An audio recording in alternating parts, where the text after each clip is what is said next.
Sahabat beriman rahimakumullah, tahukah Anda bahwa terdapat dosa yang lebih besar dibandingkan dengan berzina dan membunuh bayi hasil zina? Bahkan dosa ini lebih besar dari 1000 kali zina. Berhati-hatilah, karena perbuatan ini sering kali dan banyak yang melakukannya. Kira-kira dosa apakah itu?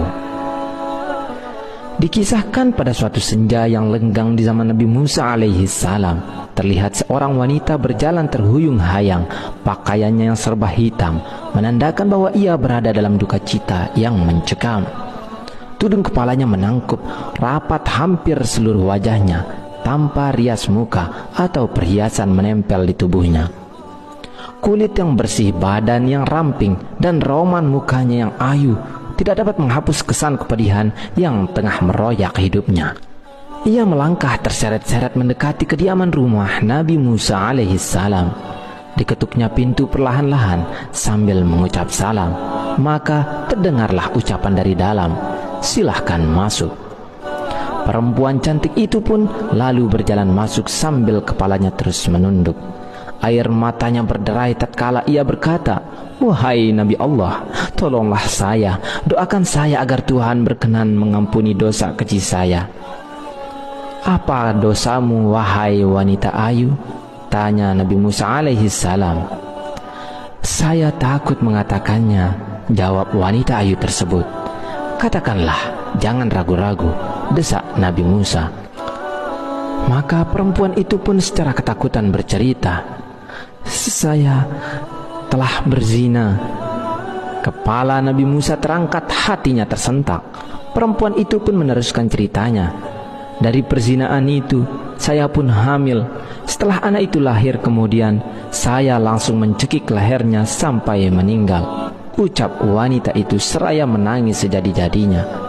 Mata Nabi Musa pun berapi-api, dengan muka berang ia menghardik, "Perempuan celaka, pergi kamu dari sini, agar siksa Allah tidak jatuh ke dalam rumahku karena perbuatanmu," teriak Nabi Musa sambil memalingkan wajah karena jijik. Perempuan berwajah ayu dengan hati bagaikan kaca membentur batu yang hancur luluh lantah segera bangkit dan melangkah surut. Ia menangis terangguk-angguk dan keluar dari rumah Nabi Musa alaihissalam.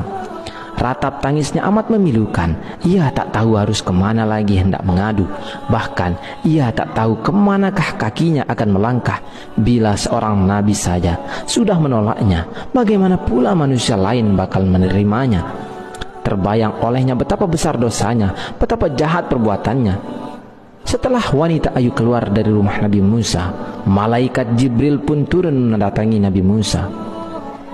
Malaikat Jibril lalu bertanya, "Mengapa engkau menolak seorang wanita yang hendak bertaubat dari dosanya? Tidakkah engkau tahu dosa yang lebih besar daripadanya?" Nabi Musa pun terperanjat. Dosa apakah yang lebih besar dari kekejian wanita pezina dan pembunuh itu? Maka Nabi Musa dengan penuh rasa ingin tahu bertanya kepada malaikat Jibril, "Betulkah ada dosa yang lebih besar daripada perempuan yang hina itu?" "Ada," jawab malaikat Jibril dengan tegas. "Dosa apakah itu?" tanya Nabi Musa yang kian penasaran. "Orang yang meninggalkan sholat dengan sengaja dan tanpa menyesal," jawab malaikat Jibril. "Orang itu dosanya lebih besar daripada 1000 kali berzina," lanjut malaikat Jibril. Mendengar penjelasan ini, Nabi Musa kemudian memanggil wanita tadi untuk menghadap kembali kepadanya. Ia mengangkat tangan dengan khusyuk untuk memohonkan ampunan kepada Allah Subhanahu wa ta'ala untuk perempuan tersebut. Nabi Musa menyadari orang yang meninggalkan sholat dengan sengaja dan tanpa penyesalan adalah sama saja seperti berpendapat bahwa sholat itu tidak wajib dan tidak perlu atas dirinya. Berarti ia seakan-akan menganggap remeh perintah Allah Subhanahu wa ta'ala itu. Bahkan seolah-olah menganggap Allah Subhanahu wa ta'ala tidak punya hak untuk mengatur dan memerintah hambanya.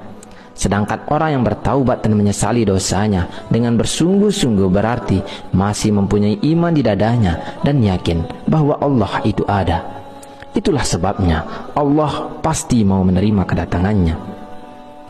Ibnu Qayyim al-Jauziyah mengatakan, Kaum muslimin bersepakat bahwa meninggalkan sholat 5 waktu dengan sengaja adalah dosa yang paling besar, dan dosanya lebih besar dari dosa membunuh, merampas harta orang lain, berzina, mencuri, dan meminum minuman keras.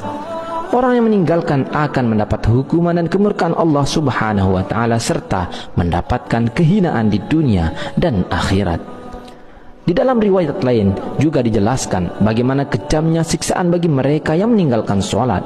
Ibnu Abbas radhiyallahu an berkata, jika langit sudah terbuka, maka malaikat akan datang dengan membawa rantai sepanjang 7 hasta.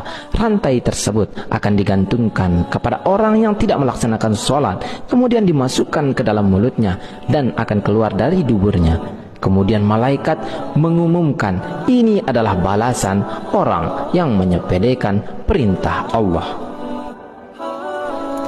Adapun ganjaran dosa ketika kita dengan sengaja meninggalkan sholat fardu, diantaranya adalah: jika 1 kali meninggalkan sholat subuh, maka hukumannya adalah masuk ke dalam neraka selama 30 tahun. Sedangkan 1 hari di neraka sama dengan 60.000 tahun di dunia. Maka artinya 1 kali dengan sengaja meninggalkan sholat, maka bersiaplah akan mendekam 60.000 tahun di neraka. Jika meninggalkan 1 kali sholat zuhur, ganjarannya, dosanya sama dengan membunuh 1000 umat Islam. Jika meninggalkan 1 kali sholat asar, sama dengan dosa meruntuhkan Ka'bah. Jika 1 kali meninggalkan sholat maghrib, sama dengan dosa berzina dengan ibunya jika laki-laki, atau berzina dengan ayahnya jika perempuan. Jika meninggalkan 1 kali sholat isya, maka ia tidak akan diridhai oleh Allah Subhanahu wa Ta'ala untuk tinggal di bumi, dan akan didesak mencari bumi atau tempat hidup yang lain. Sholat merupakan ibadah wajib yang tidak bisa diwakilkan kepada siapapun, dan jangan tinggalkan walau sekalipun, meski dalam keadaan apapun. Semoga kita menjadi orang-orang yang senantiasa mendirikan sholat, melaksanakannya tepat waktu, serta mampu mengajak keluarga lainnya untuk sholat tepat waktu dengan istiqomah. Wallahu a'lam bishawab. Wassalamualaikum warahmatullahi wabarakatuh.